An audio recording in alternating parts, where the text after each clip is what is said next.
Guilty as charged. Guilty as charged. Guilty as charged. Guilty as charged. That's my guy.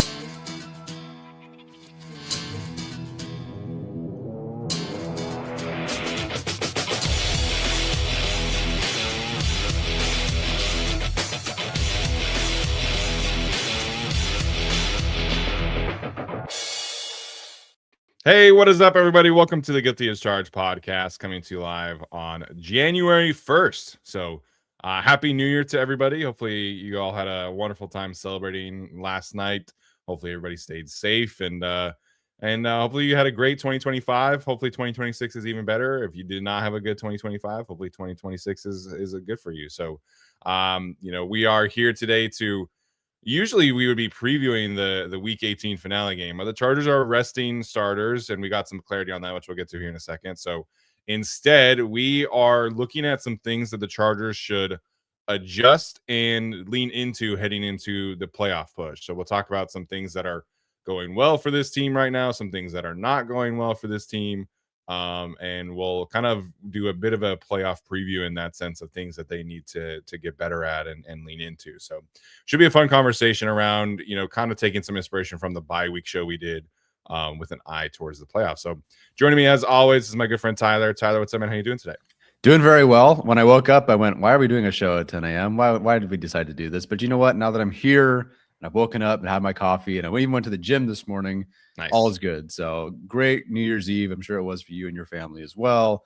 Hopefully everybody in the chat had a good New Year's Eve. As Steven said earlier, I don't know who's awake. If you're awake, congratulations. If you're still recovering, great. Throw a like or a comment later. But yeah, excited for our first show of 2026.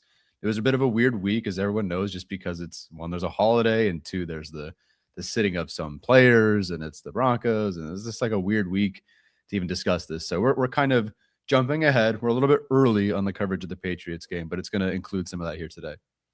Yeah, definitely not a full preview this week, but definitely some things with an eye towards the Patriots as the most likely playoff opponent for the Chargers at this time. Very much feels like a Saturday because last night, we were out and we were celebrating, and then today, there's a bunch of college football playoff games on. Yep. So it's like I woke up and watched College Game Day today, so it very much feels like a Saturday. So it feels appropriate that we're here at 10 a.m. Yeah. If you are watching the show and you are a college football fan, hopefully your team does well today. Obviously, no horses in the race, but I think this is the first time in my life that the Rose Bowl is going to be played in like a legit rainstorm. So if you're attending that game, hopefully you stay dry. But this rain in California, man, is crazy. Yeah, the rain is, obviously for all of us in California, our first thing is it's very welcomed. We always appreciate when it does rain, but also when it's here, like, go away. Please go away.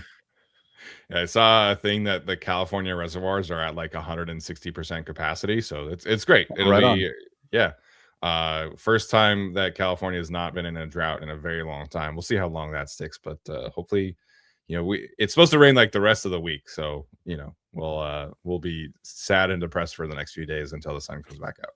Will Justin Herbert end his playoff wins drought? That's next on our show today. That is next on our list. Yes, that is next on the list. All right. Before we get into today's show, of course, have to give a quick shout out to our friends over at PrizePicks, the best and easiest way to consume daily fantasy sports. If your fantasy football season is over, that's okay. You can still jump into PrizePicks and get in on the action. It's obviously the holiday season and the tail end of the holiday season. But this is the best time of the year for sports. Obviously, we have the aforementioned college football playoff games today. Big Week 18 games. Obviously, the Chargers kind of resting starters, but you have a must-win game, or win-in games for the NFC South, for the AFC North, and as well as the NFC West. So a lot of skin in the game to be had this weekend in the NFL, in college football, etc. PrizePicks is the best way to do that, and PrizePicks is the one place where it always feels good to be right. As I mentioned before, PrizePicks always puts out new features, and the latest one is that you can have an early payout if your lineup gets off to a hot start. You may now have the option to cash out those winnings before the games even finish. So, for example, if you're in on the Texas Tech defense today, you probably could have cashed out today, as Romello Height and David Bailey and all those guys already have a sack on Dante Moore. So, PrizePicks is very simple to play. It's available in over 45 states, including California, Texas, and Georgia.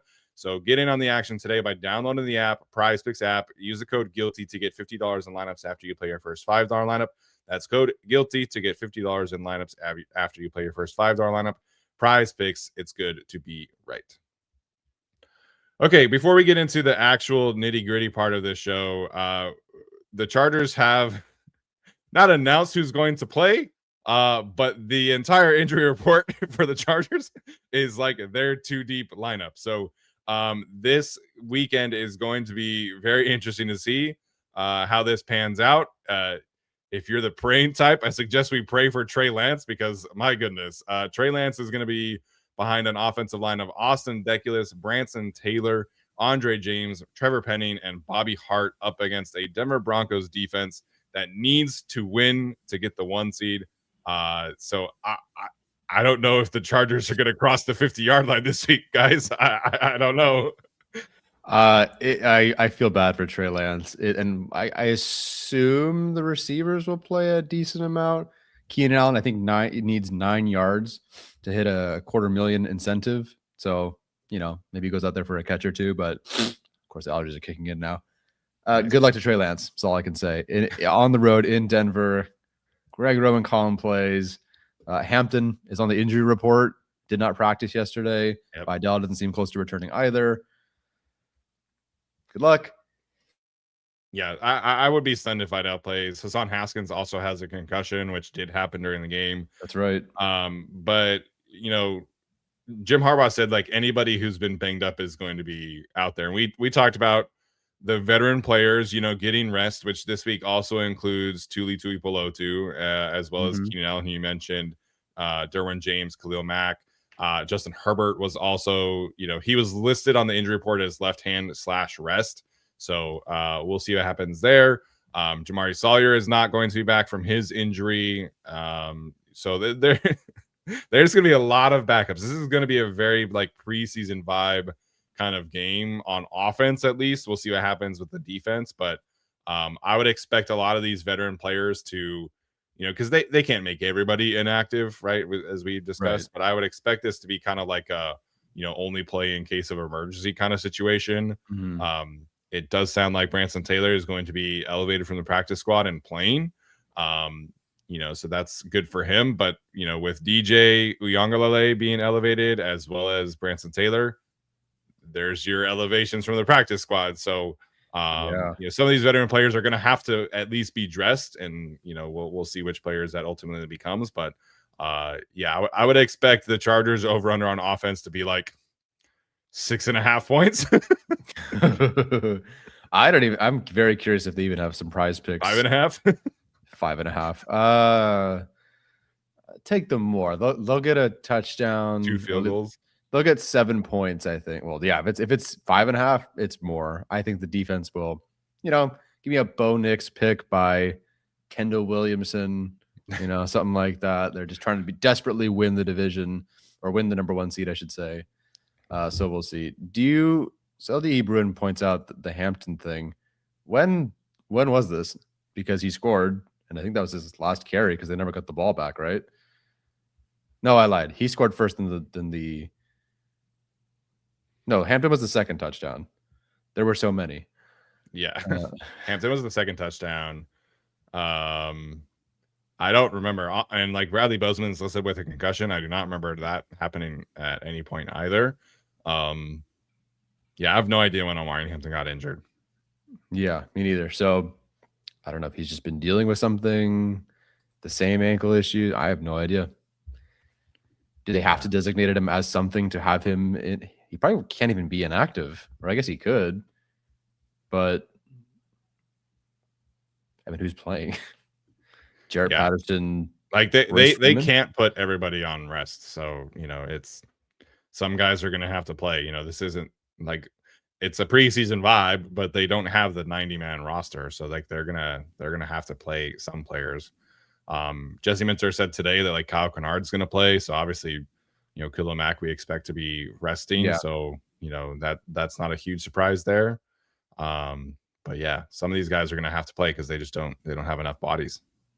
To because we're not really previewing the Broncos game, there's a super chat here, and I just want to address it kind of now about Andre James and Trevor Penning. It seems like they're either playing or starting. It seems like they're going to be starting based on the way that the lineup was. So if that's the line, if these guys play, JLM's asking, if they create running lanes and are decent in pass protection, they better start in the playoffs. I'm of the opinion that it's not going to change anything, that it is, barring a health issue, it is Bozeman and Becton in the playoffs. Yeah. No matter how these guys do, no matter how frustrated Chargers fans are, I doubt they make that change. Yeah. Andre James, definitely not. Trevor Penning, yeah. I think there's a world where like they keep doing the whole thing where, oh, Becton, like you're limping a little bit. Here's Penning for, a couple drives. If they felt like they could legitimately upgrade with Penning over Becton, I think they would be doing that already. Like, I think Jim Harbaugh is very frustrated with the injury situation. But at the same time, if he felt like Penning was a legitimate upgrade at right guard, I think they would have made that change already. So Andre James, no chance, barring an injury from Bradley Bozeman. I would expect Bradley Bozeman to continue to be out there. Yeah, Bozeman will be out there. Becton, I don't know. Like, okay, all right. Playoff game on the road. Trevor Penning versus Milton Williams. I don't know if that's just what they. Yeah.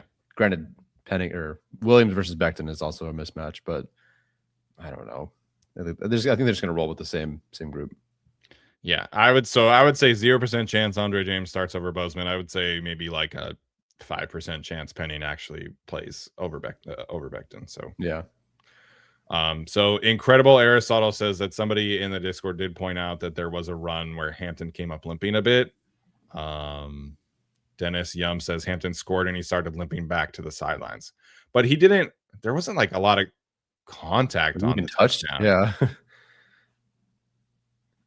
Do we know if it's the same ankle or if it's a different ankle? That I do not know, but I can look. If he's did not practice again today, maybe I can look at the play, but I don't know. Yeah. Some other injury updates from Jim Harbaugh yesterday says that Darius Davis, Benjamin St-Juste, Kamani Vidal, and RJ Mickens practiced yesterday. So potentially good signs for each of them. You and I mentioned Dante Jackson is somebody we would like to see kind of maybe get some rest. And so if Benjamin St-Juste can practice and play this week, I think that would be great for Jackson to be able to get some rest out there. Yep. Okay, let's dive into this. Again, we're talking about some things that the Chargers should be adjusting or leaning into heading into the playoffs. Obviously with a little bit of an eye towards the New England Patriots. So first and foremost, an overview from the offensive side of things. In terms of EPA per play, success rate, and DVOA, the offense finished overall 20th, 15th, and 19th. Passing was 17th, 20th, and 16th.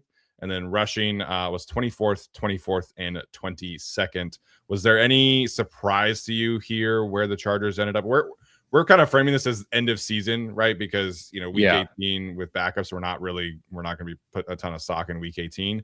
So was there any of this, any of these rankings stood out to you or surprised you? Stood out and surprised, no, given the way the season has gone. Obviously, you and I had hoped for better at the beginning of the season, but by this time, season's end, Herbert with the worst offensive line in football. Did I expect a whole lot? Not really. We know their struggles. We've discussed their struggles. So the passing, not a surprise. I guess maybe rushing, I would have expected to be a little bit better, given that Kamani Vidal, I feel like, kept things afloat for a while there and does have some good numbers on his own. Thought maybe better than 24th and basically in the mid 20s in these categories. I assume these also include Herbert as a runner. So I was hoping for a little bit more there too, but it's been an injury riddled season. I would like these numbers to be better. I think they could be better, but it's not a huge surprise to me. Yeah, I was, I think you could maybe look at success rate passing and be like, oh, like it doesn't feel that way. But part of the big metric of success rate is, are you, third down conversions, for example, are a big, accounting stat for success rate. And if you just isolate third downs, the Chargers are actually third in passing success rate in that regard. So like that's a big Keenan Allen thing, right? But they're converting a ton on third down, which is I think a big reason why their overall success rate on passing is the way that it is. Yes, good call.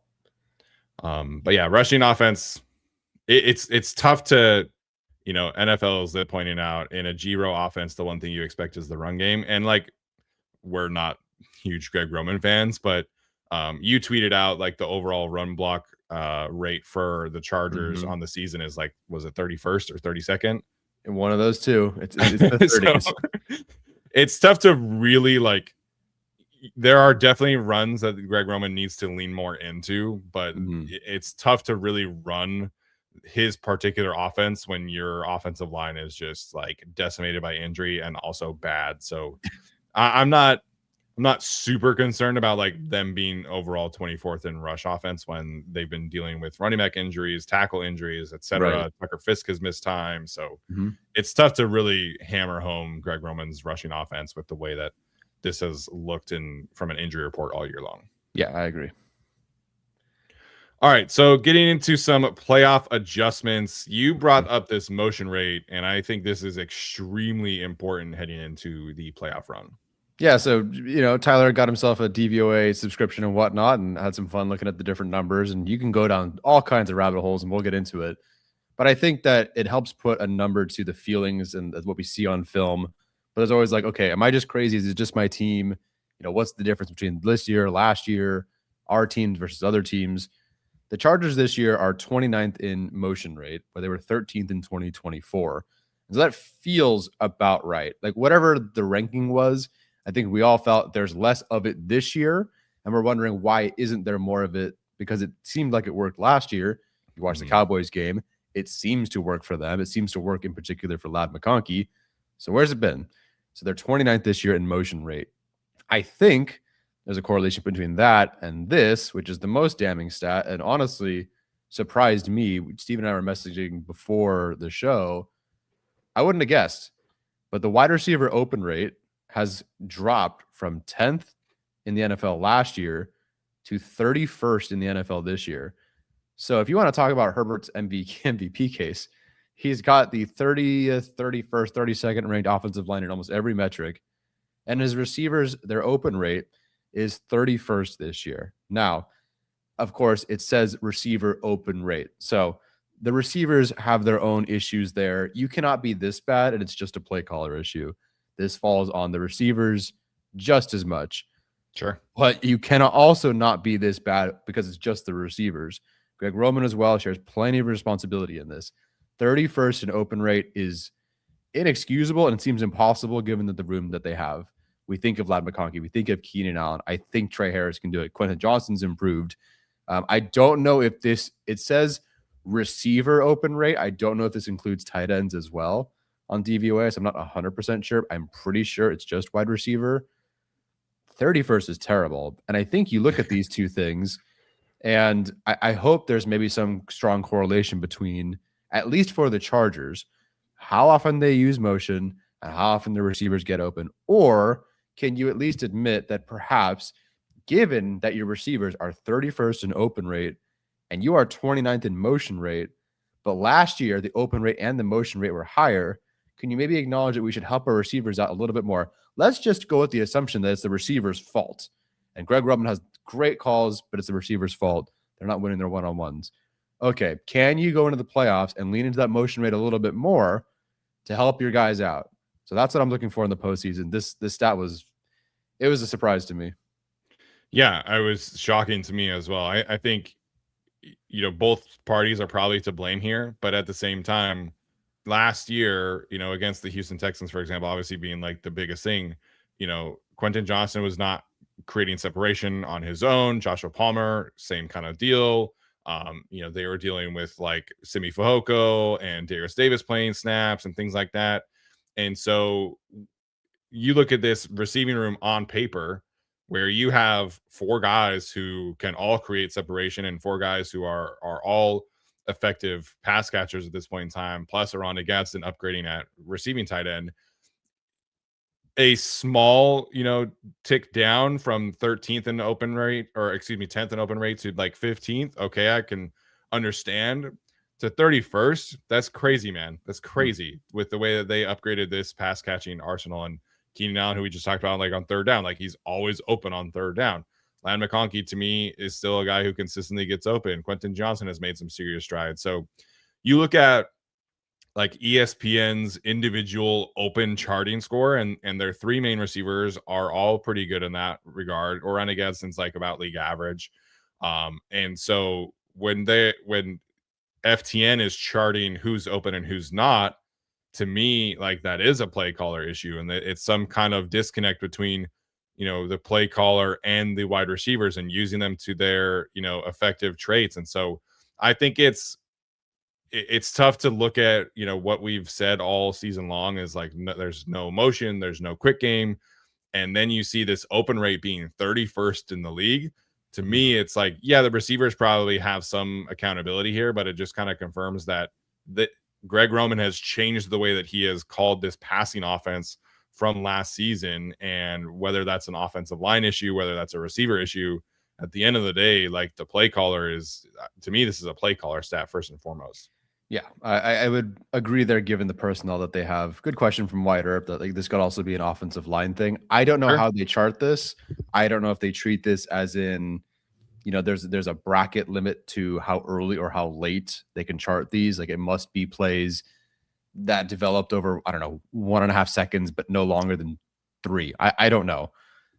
So Wyatt Earp is saying, perhaps if you're running a deep ball, go ball, post, whatever, you're not open because the route itself is not getting you open yet. To which I would then go back and say, it's a great point to bring up. If that is the case and your receivers are not getting open because of the long developing plays, then again, you could use motion, of course, or just go quick game. I know it's not as easy as that, but if that is the issue and that's the reason for the stat, change it up. Basically, whatever the reason is, they're 31st in open rate. So find the reason that is the case, whether it is a long developing play issue, lack of motion issue, what a tendency issue, part of the field, I don't care. 31st is really bad, and you got to find a way to be better than that. Yeah, and you with this group of talent, I think that's unacceptable to me. And I think from a charting perspective, if you are charting those long developing plays and Herbert is scrambling or taking a sack after 2.4 seconds and the passing concept needs 3 seconds to get open, then yeah, like that your receivers are not open at that point in time. So I'm sure like there's some wiggle room here, if you're charting just like deep passing concepts versus not. And so but at the end of the day, like to me, it's unacceptable that this particular receiving group is 31st in open rate. Like that's just not okay with me. And I think part of this, it's the motion rate, but also like this about the play action really surprised me where Justin Herbert last season was second in the league in play action dropback percentage in 2024 at 33.7%. If you just isolate post by last year, because in the first 4 games they didn't really run it a ton because of his ankle injuries and stuff like that. He was first by like a mile in the last, after the post by game. So it was like a core identity for them. Motion, play action kind of works together in some instances. You window dress things a little bit, and the play action passing game was like the best stuff that they were doing last year. This season, he's currently 12th in play action percentage at 26.5%. Even going from 33.7 to 26.5, that's a significant drop off. But if you take out the games where Joe Alt has played, he's actually at 23.6% of his dropbacks have been play action concepts without Joe Alt. That would be 21st on the season, that specific number. And that's a 10% decrease. So going from 33.7% to 23.6% is, again, to me, that's a drop off that should not be happening. And I was talking with some people online and they were saying like, well, the offensive line has been hurt. Like why, like they can't really run play action stuff, but play action concepts help the offensive line. They help the offensive line have time. It slows down the rush because if you're running a play action concept, you as an edge rusher, you have to account for the fact that, hey, they might be handing off the football here. Yep. You're not just pinning your ears back and going. And I think if you look at the best offenses in the league, they're all hammering play action because it messes with the offense, it messes with the defense, it messes with the linebackers, it messes with the rush. It allows your offensive line to have kind of that backstop of like, hey, like even if I'm not even if I'm not in a positive matchup here, I'm going up against Daniil Hunter, Will Anderson. I know at least I have like a tick of an advantage because they don't know that we're running play action. I know that I'm running play action. And so to me, it helps the offensive line if you're running play action. Plus, you can get, Scott Malik in there. You can get Tucker Fisk, Will Dissly in there. You can have your running back chip and pass protect. It gives you different ways to get to 6 and 7 man protections that just straight drop back obviously does not give you. And we're seeing this a little bit again in college football where Oregon comes out today thinking, hey, our offensive tackles are good. And then the Texas Tech edge rushers are like, nah, fuck you guys. Like we're the best edge rushers in the country. Yeah. And they're just going and they've already sacked Dante Moore like 4 times today. So to me, like motion rate, play action rate, these things should be things that increase when you are dealing with offensive line injuries because it makes things easier for your offensive line. And, 31st in open rate is unacceptable to me. 23.6% from play action dropback percentage from one of the most deadly play action dropback passers to me is also unacceptable. And so when we're trying to isolate why does the passing offense feel different despite being in like a similar range of success rate from last year, these are reasons why we are talking about the issues with the offense as much and as often as we are, because I think these are main contributors to why the offense feels like it is worse than last year. Yeah, no, it's great points. For both of these, you can just kind of lump them together as in even just window dressing. Yes, there's an efficiency aspect of it. Of course, there's what Herbert does best, what McConkey does best, but even just some window dressing. That Texans game, their entire game plan was to run it up the middle and keep Herbert in the pocket on straight dropbacks. That is the easiest set of target points for the entire defense. Like, oh, so everything's just going to be right in front of me. There's none of this, nothing tricky, for the receivers, the corners themselves. Like, okay, they're not really doing much here. It's just very standard, exactly what's in front of them. There's no window dressing. And for the play action stuff, it's not like Herbert has to, fake the handoff and drop back, 14 steps and stand there. That's not what we're asking either. It's not just, okay, hold on to the ball really long, wait for a long developing play. It doesn't have to be that. Play action, boot, something, anything. I'll take anything at this point that just manipulates what the defense is seeing. Because I don't want them to go, play Denver, let's say in 1, 2, 3 weeks, and for the divisional round. And it's like, okay, well, here, we're just going to sit in the pocket and that's it. We're going to run up the middle. I'm going to keep everything right in the pocket. Great. There's my target point. It's just right there. That's so easy. I'm very curious how it's always tricky. And I think even some analytics people are trying to figure out how they chart play action rate versus like RPO sort of stuff. I don't know if they lump them together, but people always ask, like, do you break those apart? Regardless, just anything that gives Herbert or this offense any kind of, brain thinking advantage over the defense would be huge. Yeah. Anthony in the chat bringing up Brock Purdy and Caleb Williams, and you can bring up Matthew Stafford in that regard. Those are 3 of the best passing offenses in the league. Obviously the Rams, 49ers, and Bears. And I think that's not a surprise, like given who is calling plays there. All 3 of those quarterbacks, their play action percentage is over 35% on the season. So it's to me like us asking for play action is not saying, hey, like put your offensive line in a poor situation. I think it gives your quarterback a better advantage against a defense that doesn't have, they have to figure out, are you running, are you not? And some of the Chargers' best stuff is on play action. Like when they're able to get to those, hard fakes that Herbert can sell, like it does open up a lot of windows for them to be able to attack the field vertically, give you some advantages horizontally. And when they get into the red zone, like all of their most important touchdowns have been off of like those play action concepts where whether it's a bootleg and the running back is floating to the corner like Kamani Vidal against Miami, or this past week against the Texans where Rondé Gadsden is blocking and delaying and then he's completely left alone vertically. So I really would like to see Greg Roman lean into the motion and the play action in the playoffs, because if you are just trying to straight drop back in the playoffs, when we've seen time and time again, these defenses have so much more time on their hands to study and they're able to isolate your weaknesses a little bit more. You've got to be able to give Herbert easier answers. And these 2 ways, I think, are big opportunities for Greg Roman to right some wrongs of the season and go into the playoffs with some positive momentum for this offense. Yeah. One last thing that we don't have on the slides here. I know there's more stuff to come, but Tej Seth posted something about when offenses pass versus light boxes versus heavy boxes. Basically, like, are you passing when you should? So he looked at pass rate over expectation. The Chargers are, I think it was the third highest rate of pass rate over expectation against light boxes, but they're one of like the least frequent passers against heavy boxes, which is not good.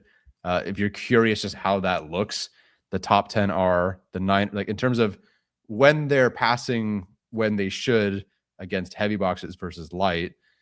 The top 10 are San Francisco, the Seahawks, the Cardinals, okay, random, the Colts, the Packers, the Commanders, the Rams, the Falcons, the Lions, the Jaguars, and if you want to go 11th, the Vikings. So I'm not saying every team has to do this. I'm not saying it necessarily means that you are always going to be a great offense, but the Chargers, not only are they, there's lack of motion rate, lack of open rate, lack of play action rate, but they're passing more than expected, third most, more than expected against light boxes. And when it's time for a heavy box, they don't take advantage of that. And they are passing way less than they should be, which is also frustrating. Yeah, they get a lot of positive box counts because of the way that they want to run the football and like their reputation. Yes. And so it just would yeah, I would like to see them, run into more stuff. Like I forget if it was Ben Fennell or Brandon Thorne. One of those guys was tweeting about just like the amount of free linebackers that were running at Omari Hampton this past week. And it's like, well, yeah, you're running into an 8-man box. Like there's going to be an unaccounted linebacker every time. So I just would like to see them, mix things up a little bit more with the box counts and not ask Omari Hampton to just take a beating every single week. Yeah, I think Vidal was top 10 in runs against light or heavy boxes. I forget where it's at now, but I should have looked that up. But yeah, just you don't have to like run right into the worst of it. Ben Fennell. Okay. Shout out to Libra in there. Okay. So in terms of being fair and giving Greg Roman credit here, one thing that I actually have really liked that he has done this season is the amount of times he's actually run the 4 receiver sets. This is 10 personnel for those who are looking at it, 1 running back, 0 tight ends. They've actually run it 50 total times on the season so far, which is 37 more than second most. Usually in the NFL, 4 receiver sets, it's just not common. Like the Cardinals with Cliff Kingsbury ran it a lot because, it gives you very little wiggle room with the offensive line. And so we might think like, 4 receiver sets with a bad offensive line, that's kind of counterintuitive. But Greg Roman has actually leaned into this a little bit more, especially when he has like offensive tackles he can trust. So like when Sawyer and Pipkins were out there against the Cowboys, they actually did this a good amount. Not Sawyer and Pipkins, but Deculus and Pipkins, I guess. So when he has a positive offensive line matchup, I think he does lean into this, which is, I think it's a great call. It's been a great adjustment. I think they are able to create better spacing this way with their offense. And in terms of the efficiency, they're actually generating 0.17 EPA per pass out of this formation. For reference sake, the Cowboys are 5th in total EPA per pass on the season at 0.18. So their passing offense is as good as the Cowboys when you are running these 4 receiver sets. So it just gives them a way to, I think, create more positive matchups. And they do this a good amount on third down to isolate Keenan Allen or isolate Ladd McConkey. And when you're going up against the Patriots or the Broncos, I put both of them in here because theoretically the Broncos could be the 2 seed as well. If Trey Lance by some miracle can win this week. So either way, you're looking at the Patriots, who have Christian Gonzalez and Carlton Davis, 2 great corners. The Broncos have 2 great corners in Patrick Surtain and Riley Moss. You've got to be able to isolate the slot corners, the safeties of those 2 teams, who are definitely the weak points of that secondary. The Patriots have been starting Jalen Hawkins all season long. Like, seems like a cool story. He wasn't even good enough to make like the practice squad of the Chargers. So like, I don't know, man. Like I kind of think there's an advantage there. Both of these teams have slot corners who are players who I don't really trust that much. And you and I loved Jahdae Barron coming out of the draft, but a big way teams have been able to get after the Broncos deep passing defense is get them into dime, where Jahdae Barron is out there and he has to cover in less than ideal matchups. So getting him against Ladd McConkey, you're getting him against Keenan Allen more often. That might be a way where you can attack these teams. So this is me giving Greg Roman credit. I've actually really enjoyed this particular twist coming out of the season.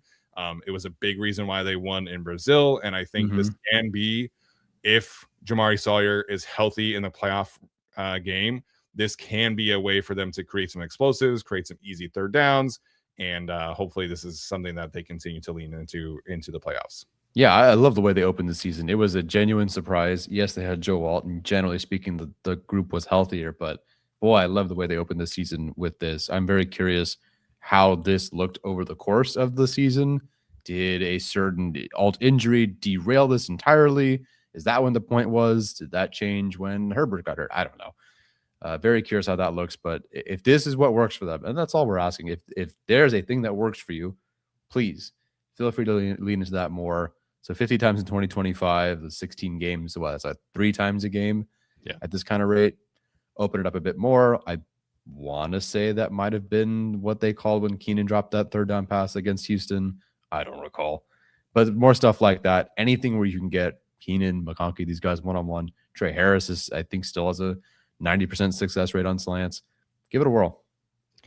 Yeah, so they're not running it a ton with like the offensive tackle situation. It's been about once per game since the bye week. But against the Cowboys, they ran it 3 or 4 times, I want to say. So it is something where if they feel good about the offensive line, they will run it. They will use this formation to their advantage, I think. And so hopefully this is a game, or games coming up where you just do it, a couple of times a game, and hopefully it gives you some easy advantages for Herbert and these receivers to create some separation. Okay, before we get to the defensive side of things, our audio audience is going to take a quick break, and then we'll be right back after this. All right, you want to go over the defensive rankings for this season? Sure, because that's much easier. Thank you for giving me the defense to cover. It's a bit more positive. Nice. So again, with EPA success rate and DVOA, overall they're 6th, 7th, and 10th. In passing, they're 6th, 7th, and 8th. My kids would already be doing this in class, but whatever. Yep. And then rushing, they are 8th, 9th, and then 18th in DVOA. I would like to ask why there's such a discrepancy between generally all the rankings and then that DVOA. Regardless, I think we know in general the Chargers have been pretty solid on defense. Do we want them to start better against the Texans or the Cowboys? Sure. But in general, the Chargers have done a very good job on defense. I think the numbers bear it out. They didn't suffer too many long-term injuries on this defense, but they've had, nicks throughout the season. And I think that if you had asked me, beginning of the year, I think we knew that there's a potential for this group to still be really good. But I thought given their opponents, they were going to drop out of the top 10, but still be like right there. The fact that they're still, generally speaking, in this group is really solid. So not only does the group look good, we feel like they've been even better since the bye. And we'll talk about some of those changes. Thank you, Wyatt Earp. That's pretty funny. Half our stats here are from DVOA. So we gotta, hey, I spent $30 on that subscription. All right. I need you guys to buy in for at least one more month. Not only has the defense itself been good, it's been great since the bye, and individual players are having good seasons. Dante Jackson, T.R. Tart, Thule, forgetting other people. Odafe Owe has been a revelation since coming over to the Chargers. So yeah, it's been great to see the defense play well, the individuals play well. It's been good. I think if you told anyone heading into the season, like, hey, the passing defense is still going to look really, really good. You still have good corners. You still have Derwin James, etc. Yeah. But the run defense is going to take a bit of a dive, obviously losing Poona Ford, etc. They're actually better in rushing success rate from last season. Last season, they were 16th in rushing success rate on the season. This year, they're 9th. EPA per play was about the same. The Chargers generally do not give up a lot of explosive runs, which is a bit of a strength. There's outside of the New York game and the Dolphins game, they have like 0 explosive runs allowed. So those 2 games, obviously, no Kalumak, no Deshaun Hand, etc. It's mostly a strength of theirs to limit explosive plays. But the rushing success rate, I think, has been the surprise of the season. And I think T.R. Tart has been a big part of that. I think Deshaun Hand has been a big part of that. Obviously, Denzel Perryman has been, super impactful there. So I think when you look at this group overall, like on paper, it's probably a better roster than what they had last season. But just, sheer variance, we kind of predicted like, oh, like this is going to be maybe a 10th or a 11th or 12th kind of defense as opposed to 2nd or 3rd. And they're much closer to the top 5 than I thought they would be in most of these things, but especially the rushing success rate. Yeah, I mean, they did almost entire DB, not overall, but if you look at week 1 last year, week 1 this year, I mean, hello, we have Dante Jackson instead of Christian Fulton. We are starting, I think Tardy Still instead of Asante Samuel Jr. Yep. Yes, they had Derwin. They traded Taylor was a starter last year to start. Don't even remind me. Good for him, man. I've never started in the NFL. Molden has been in and out of the lineup. Obviously, they traded Gilman, so they need a lot of Tony Jefferson and RJ Mickens. So it's been impressive. Once again, it's been impressive. And hopefully we have him for more than 2 more games. Or sorry, through the Super Bowl run. Who, Jefferson? No, sorry, Jesse Minter. Oh, Jesse Minter. Yeah. I expect him to be very busy in the next couple of weeks, but we'll see what it is. All right, so getting into some things from playoff adjustment standpoint, we've talked a little bit about Jesse Minter getting more aggressive over the last few weeks, basically since the bye week, and I think that is a big indicator of how Jesse Minter has been kind of attacking these offenses each week. So if you take out the games where the Chargers were getting blown out, because Jesse Minter was calling a lot of blitzes in those particular games, Commanders, Colts, etc. If you just isolate the games where the Chargers have been in a positive or a neutral game script where they're, either winning or, close to winning, it's a competitive game, etc. The 3 highest blitz rates of the game of the season have come in since the bye week against Geno, Jalen Hurts, and CJ Stroud. 35.7%, 34.9%, 32.1%. I think this is how Jesse Minter is going to continue to attack things in the bye week. I think if he is concerned about your overall passing attack to the point like against the Cowboys, they only blitz Dak on 12% of their dropbacks. That to me is like, we're going to protect our secondary against CeeDee Lamb and George Pickens, etc. And if against Patrick Mahomes, it was only 5%, which historically is how you don't want to blitz Patrick Mahomes. It gives him easier answers and stuff like that. And they were spying him on every single drop back. So if he's super concerned about your quarterback or your pass catchers, I think he's going to play coverage.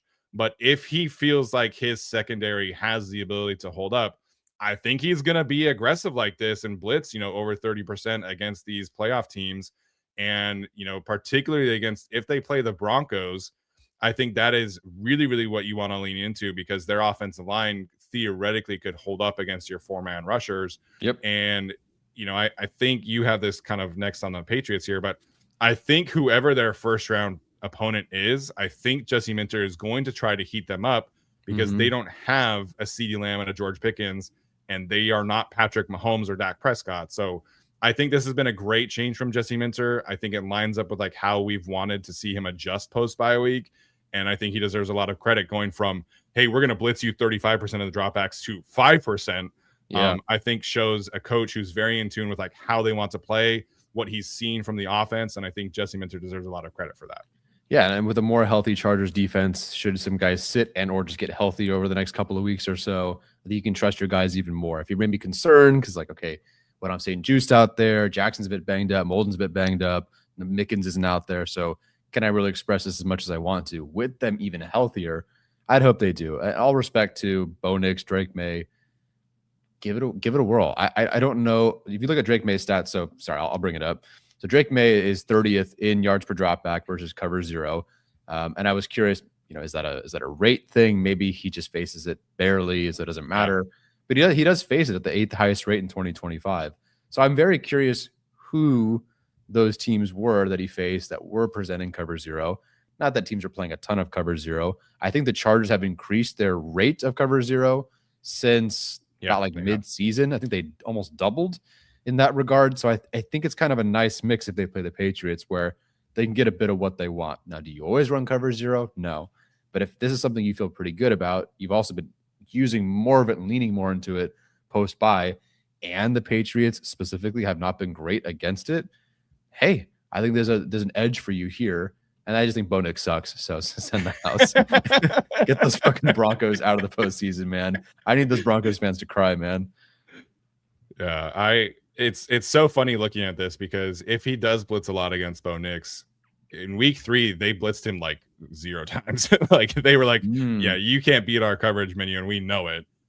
So I would love to see them kind of crank things up a little bit just to see what that looks like. Obviously, Nix can scramble a little bit.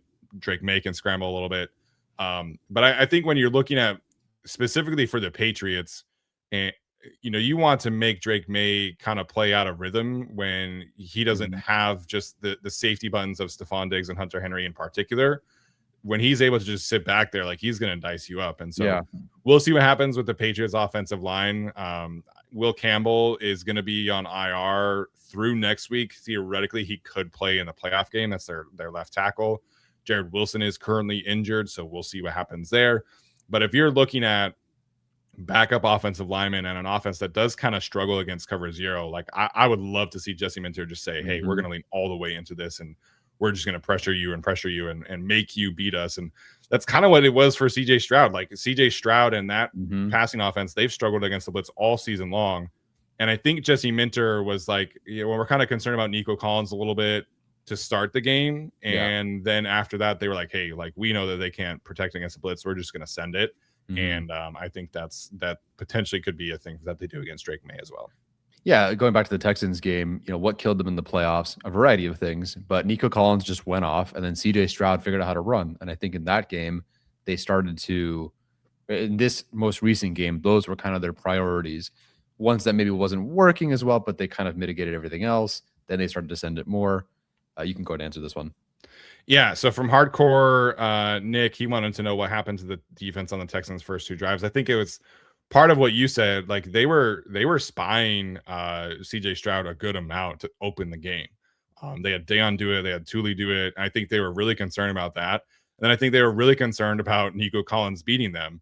And I think the Texans had a really good plan with this. And so the Chargers coverage rules, there's a lot of passing things off, right? And so if you're able to isolate, on a deep over and a deep post, you can kind of mess with how the safeties are seeing things.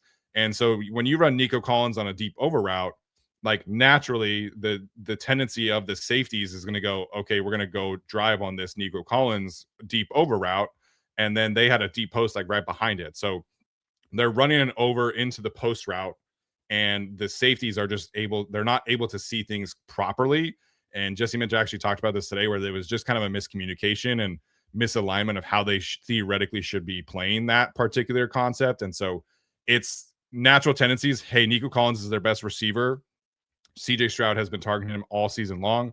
I'm going to drive on this and try and make a play. And the Texans just unfortunately had like a really good plan to isolate those coverages in both instances. But then, as we've talked about, after those first 2 plays, like the Chargers defense was absolutely nailed. So it's unfortunate that was the case, but sometimes you need those big plays to kind of snap you back into let's just be us and let's focus on what works. And I think they were ultimately able to do that. Yeah, they did a phenomenal job. They took their deep shots in the second half. It's just the Chargers were there half a second sooner, and the coverage was wonderful. Every time you see the ball bounce next to the receiver, cornerback's right there. So they just did a good job in the second half too. Yeah, I agree. So one thing to keep in mind for whoever they play in the 12 or in the playoffs, excuse me, in particular with the Patriots, you want to talk about their offense and how often they are running 12 personnel and 21 personnel. So 2 tight end sets or running back, fullback, as the Chargers do a whole lot. Or I guess it could include 2 running backs as well. But the Patriots, they run each of these personnel packages at overall a top 10 rate. I think this is, kind of the strength of their team. They don't really have a lot of great wide receivers. They have Stephon Diggs, who's kind of playing at, a really high level, obviously in a bit of a legal situation right now. Kayshon Boutte is their second receiver, somebody who was, really underdrafted and did not have like the best pre-draft evaluation. They have like Scoop Douglas. They have a couple of, fine receivers. They do not have like a true wide receiver 1 at this point in time. They have 2 good tight ends in Hunter Henry and Austin Hooper. So it makes sense that you want to lean into that. And then Josh McDaniels has always run fullback sets. And so you're like, okay, this is the usual stuff. But very interestingly, when it comes to 21 personnel, they're actually second in the league in EPA per rush. a lot of this is that's how they create explosive run lanes for Travion Henderson. And then in 12 personnel, they're 4th in the EPA per pass. So this is what they go to in a lot of key third downs, key red zone situations. They trust Hunter Henry and Austin Hooper more than their wide receivers, which I think makes a lot of sense. And so this is what you are looking forward to for the Chargers defense against the Patriots offense. A lot of tight ends, a lot of fullback, and how you stop that or don't stop that, I think is a key thing for the playoff game. Yeah, so I know we're getting a slightly bit ahead of ourselves with the Patriots being the opponent. Pretty sure it's going to be the Patriots. I know it could technically change. But yeah, there's an interesting article from Cody Alexander breaking down that Jesse Minter essentially is inviting the rush to avoid the play action stuff. So I'm very curious. The numbers here kind of bear out in terms of the Chargers. Second in EPA. Granted, this is different personnel groupings. Great against the pass, inviting more in the rush. So not as good against the rush, but good against the pass. Try to bait you into doing something stupid. So we'll see how they adjust. I'm very curious what this all looks like. Yeah. So when it comes to the Chargers defense, they're very good at EPA per pass against 12, which in a vacuum makes sense. They have Derwin James and he shuts down a lot of tight ends. Like that makes sense to me. The key thing, again, jumping ahead here for the Patriots game potentially, can you stop the run against 21 personnel? And it has been something that has bit the Chargers a little bit. It's only been 26 total rush attempts, but it's 18th in EPA per rush against 21 personnel. So, the Chargers have done, I think, a really good job of adjusting post-buy, getting in more base, getting in more run blitz situations, being a bit more aggressive in that regard. And obviously, they should have Denzel Perryman back for the playoff game. So that's like the big thing is, can you limit Travion Henderson's explosive run ability and be able to create some positive advantages for you, get you into obvious third down situations and stuff like that. Dennis Sims says it makes it sound like it's the Staley defense. So I remember when they first hired Jesse Minter, we had Cody Alexander on, and he said, actually, believe it or not, guys, this isn't actually a whole lot different than the Staley defense. And everyone went, what? But it's just the way they play it and the communication, the adjustments, that sort of thing. But there actually is a lot of overlap, or there was a lot of overlap. Yeah, there is. You have 3-4 defense is your base defense. Your big nickel is kind of like your real main base defense with Derwin James in the slot or in the linebacker situation or anything like that. Their coverage match responsibilities are very similar. They play a lot of cover 6, they play a lot of quarters. So there are some things that are definitely similar for both of those defenses, but I think overall, like the way that it's communicated for the Chargers, obviously, is Dan Henley has kind of pointed about this, and it's been better. But the Saints defense has actually been kind of good this season. So I don't know, man. It's maybe a little bit of somebody was trying to do a little too much for 3 seasons as a head coach as opposed to being a coordinator. Yep. Okay. I think that was it for the slides. Is there anything else you wanted to bring up for this conversation? No. I mean, if the offensive line could just pass protect better, that'd be great. Like if you could make that adjustment, that'd be really cool. But I don't know about that happening. Yeah. All right. Let's get to some of these super chats and then we'll head out for today. We talked about JLMs already. Miss Andrea Schoon jumped in here earlier. It says Happy New Year. We appreciate Happy New Year as always. Happy New Year to the Schoon family. Athier says, I'm drinking a bottle of Win this afternoon in Michigan. I assume that meant wine. So good for your Athier, man. Happy New Year, dude. Is that Athier? Who's Athier with in the photo? We got Athier with a I hesitate to say date. Could be a sibling or I don't know. I can't tell. That's a new picture for Athier for sure. It is a new picture for Athier. Right on. His main super chat says that he does not believe his coach will lose to the same team twice in the same season, Jags and Texans, if it happened. He will put 50 on the show. Steven, I need my flowers. After we beat Jags or Texans, I believe in my QB. They can beat the Texans. I have no idea about the Jaguars. That's just like when you get crushed like that. And then Liam Cohen the previous year, I know he wasn't calling plays on defense, but the Bucks crushed them the year before. That's the team I want no part of. They're the last team I want to play. I think when you're looking at like the AFC overall, I think the Jaguars are probably the team I would trust the most, honestly. a lot of these other teams, including the Chargers, have like a real weak point. Obviously, we know what that is for the Chargers, but like the Bills defense can't stop the run. The Broncos obviously have Bo Nix, who we don't really trust. You look at the Texans, their offense can't run the football, and stuff like that pops up for every AFC team. The Jaguars don't really have a ton of weaknesses. And for whatever reason, like you mentioned, Liam Cohen just is Jesse Minter's kryptonite. So I feel better about their chances of beating the Jaguars now that they have, adjusted to some of their issues. But I don't know, man. There's just something about Liam Cohen that makes me a little nervous. They can definitely beat the Texans if they play again. They should have beat the Texans this past Saturday if Cameron Dicker makes his kicks and stuff like that. So I would be very nervous for Justin Herbert, but I think they can do enough to beat the Texans if they play again. Yeah. White Herb says, Burrow made the Super Bowl with a shit O-line, but it wasn't this bad. No. Yeah, I'm very curious which one was worse. I doubt that they have as many injuries, but they got to play the Raiders. We have to play potentially the Drake May MVP Patriots, who are very close to being the 1 seed themselves. So we'll see. Yeah, they got to play the Raiders in the first round, and then they played the Tennessee Titans. With Ryan Tannehill in the second round. That was the 2022 season? Yeah, because his rookie year he didn't finish, right? Or was it 2021? Might have been 2021 then. Yeah, it was 2021 then. The Bengals that season were 26th in PFF's pass blocking efficiency rating as a team. That's better. So it is at least a little bit better. A lot of that Super Bowl run, obviously, as we know now, is a lot of like the defense and Oh yeah. Derek Carr had a chance to win that game at the end and threw an interception at the goal line. Ryan Tannehill, who had taken care of the football a whole lot, threw 3 interceptions in that game, if I remember correctly. Yeah.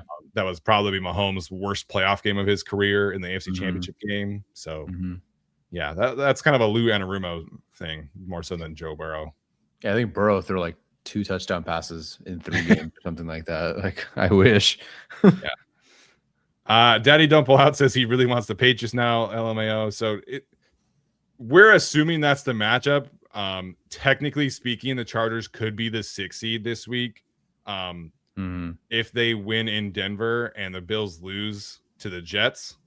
But we just talked about a little bit. Like, that's a huge payoff for whoever's been on that one. The Jets are actively tanking, and they have a horrible roster. Like, they're starting Brady Cook, I believe, at quarterback, who is just bad. It's really bad. So I still think the Bills backups can beat that team. The Chargers and their backups, they're not beating a Denver Broncos team in Denver that has to win to play for the 1 seed. So we're assuming it's the Patriots. I think that ultimately is the most likely playoff matchup this week. Noah wants to know if an embarrassing playoff loss in New England would get Roman fired. I feel like we've answered this question a bunch. I think you and I are both on the same page that no, like it's basically the injury excuse will hold him through. I would be stunned. This isn't, if it's like, I don't know, if Brandon Staley hired Greg Roman, yeah, I could see that happening. But this is specifically Jim Harbaugh bringing back his guy, Greg Roman. Again, if Dable and McDaniel and Stefanski and all these guys, and Steichen, let's say, are somehow all available, that's maybe your only chance. But even then, it's probably going to be Greg Roman instead of any of one of those pretty decent play callers. Not that I expect them all to be Harbaugh targets, but it would suck. Yeah, it would. Wyatt Earp wants to know what Scott Matlock's, aka Jerry Rice, open rate was. It's probably very high because he leaks to the flat and he's by himself. Yeah. No one's dedicating significant resources to covering Scott Matlock on the flat. So he's probably very much so wide open. I bet his flat rate success is very high. Yeah. He also wants to know what percentage chance we lose Minter. He thinks 50%.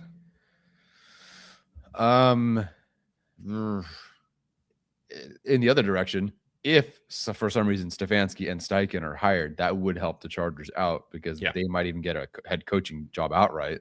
Yeah. So that would help. It just depends on the openings and his competition. The league will lean play caller first. And especially if you're a veteran play caller on offense, I should say. But I don't know. if the best gigs are taken and Minter's looking at Tennessee or the Raiders, I think he stays. So I think he'll be picky and selective. So we'll see. 50%. I don't know. I don't know if 75% gone. I don't know if I agree about Tennessee being outright one that he would not consider. Really? I mean, they have Cam Ward. Like, you know, a lot of being a successful head coach in the NFL is a good quarterback situation. And Cam Ward has shown a lot of things as a number one pick. And obviously he was the number one pick. They have Jeffrey Simmons. They have some other defensive pieces to build around. For whatever reason, he really liked his time in Tennessee and as the defensive coordinator in Vanderbilt. So yeah, the Titans, all the buzz indicates they want an offensive play caller, which should be the case. Yes, they're potentially targeting Matt Nagy because that's where. But that's where the offensive coaching cycle is this time around. You know, it's Matt Nagy and it's I forget which Kubiak it is, but the one that's calling plays in Seattle. Those are the two main offensive play caller coaches in this cycle. And so Jesse Minter and Jeff Hafley and Chris Shula and Campanelli, I forget his first name, in Jacksonville. Those four are like the main candidates right now. But like you said, if Stefanski, McDaniel, Cliff Kingsbury, like these guys suddenly become available, or Cliff, in his case, becomes more interested in being a head coach again, that helps the Chargers keep Jesse Minter, because then teams like New York, like Tennessee, these teams who have a younger quarterback who might lean defense right now because that's they're the better candidates. All of a sudden you have a better group of offensive candidates. And so those guys becoming available does help the Chargers keep Jesse Minter. I do agree with that one for sure. I wonder if the Dolphins fire McDaniel, then hire Chris Shula to keep the Shula family in there. Yeah. It sounds like the Quinn Ewers stuff has kind of helped McDaniel keep his job. Wow, imagine saying that. I know. Holy cow. I know. But like Rossini is and Jeremy Fowler, both of them have said like they would be kind of surprised if McDaniel does get fired. You know, it sounds like Stefanski of Stefanski, Steichen, and McDaniel, it sounds like Stefanski is the most likely to be fired, just because people kind of think that Cleveland is just going to clean house and, you know, fresh start now that they can get out of Deshaun Watson's contract kind of situation. But Stefanski is going to have options like wherever he goes. I still think the NFL, you know, would view him as a no-brainer head coach candidate right away. Yeah, 2-time coach of the year just shows up. And frankly, it's not his fault he got the Watson situation. Yeah. He didn't want Watson. He wanted to continue with, you know, the younger quarterback situation. So you get Joe Flacco and Baker Mayfield to the playoffs. I think you know enough about offense to be a head coach again. Yeah. Athier came back and said the Chargers will beat Denver and play the Jags. It's a whole lot of faith in Trey Lance and the backups, but I guess theoretically it is possible that Trey Lance just goes like legacy game and runs for 200 yards and 3 touchdowns or whatever and wins. But I would be stunned. Yeah, at least with the Chiefs game, yes, they had the third string quarterback, which Trey Lance is second string, but they also were generally playing their starters. McDuffie didn't play, but he still was throwing in Travis Kelce. They still had George Karlaftis. They still had Chris Jones. Yep. Yeah, I don't know if the Chargers are. I don't know if they're even playing at all, and I don't even know if they're playing the whole game. So I don't know if the Chargers beat the Broncos. Yeah, I think, as I've said, I think at minimum they're not Derwin, Khalil, and Tier Tart. Those three, I would be very surprised if they play. And then we'll kind of see how it goes from there. But yeah, I would be very pleasantly surprised, I think, if Trey Lance can get this done. But I kind of just want them to lose at this point. I listen, respectfully, I don't want Trey Lance to get it done because I don't want to hear the offseason narratives, dude. I can't hear the narratives between the Trey Lance start over Herbert stuff. Yeah. I know he's not under contract, but you know the media. Yeah. If he does play well, though, maybe he can get a decent enough contract elsewhere and maybe return a compensatory pick. We'll see. That'd be nice. Christian Hernandez wants to know if Herbert got his offensive line any Christmas gifts.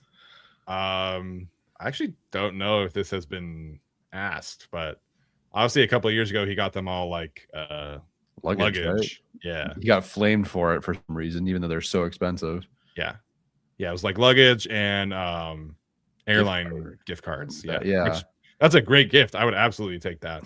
Yeah. Steven, I have no idea though for this year. We didn't get each other anything. I got your Christmas card. It was nice. Did he get him any gifts? I don't know. Probably. And I bet you I assume he did because he's always done that. But yeah, maybe it just wasn't asked. Wheelchairs. Jordan Love got all of the Packers Jordan shoes, I think it was, or like Air Force shoes or something like that. And people were like, wow, like he couldn't afford more. And I'm like, you guys, like it's just because you're rich doesn't mean you have to give everybody like go-karts or Louis Vuitton. How much do you spend on your coworkers? It's not like his brothers and sisters and mother. Like I don't spend, I don't buy my coworkers anything. Yeah. There's 80 players on the team. Maybe he got them for coaches too. So you're talking about 100 pairs of Air Force Ones. Like that's a lot of money. That's a lot of money. Wyatt Herp came back and says Dicker giving me Kading flashbacks. I think yes, it was a very clutch situation. Not that it was a clutch situation. It was required and it affected the outcome of the game. And it was a big game for them. But he did just still. He essentially almost single-handedly beat the Eagles 2 weeks before. He's had an incredible season. So I'm glad if he's a 94% accuracy kind of guy, get it out of the way now. Yeah. Those ones at New England, maybe in the cold, at Denver, make those ones. If he misses again in the playoffs, yeah, we're going to have a bit of an issue because it's been a couple of years now of some issues. Yeah, I'm not quite to the Kading flashbacks. I mean, that was for 3 or whatever. It was 3 kicks and they lost by 3. So yeah, that was a tough one. And it was a playoff game and it was a team that won. Was that the 14-2 year or was that the 12-4 year? I forget. Well, 14. I don't. Either way, it was a home playoff game and the Jets were like not a good team. Although they did make it to the AFC Championship that year. So they didn't just beat the Chargers. They won a game after that, but still. I want to say it was just the Norv Turner year. Was that 09? Happened. I don't remember. It was not the Patriots loss AFC Championship game season, obviously. 12-4 with Turner. Turner. There you go. All right. Next one from Wyatt in here. We appreciate Wyatt jumping in here and sending a lot of super chats. He says, if Andre James balls, is it funny or infuriating? It's funny. It's definitely going to be funny because I've already spent 8 months now being annoyed at this whole situation. So it's just funny. If he shuts down Zach Gallen and Trevor Penning shuts down whoever, it's just nothing but funny for me. Yeah. Yeah. I think both are a good answer here.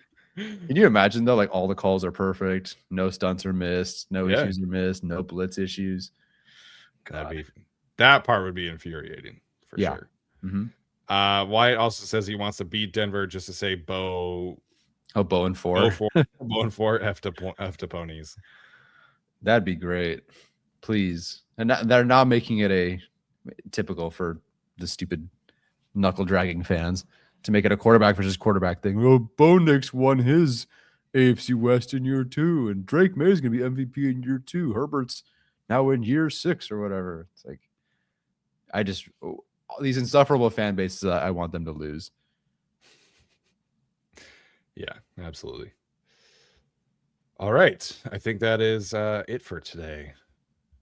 Okay.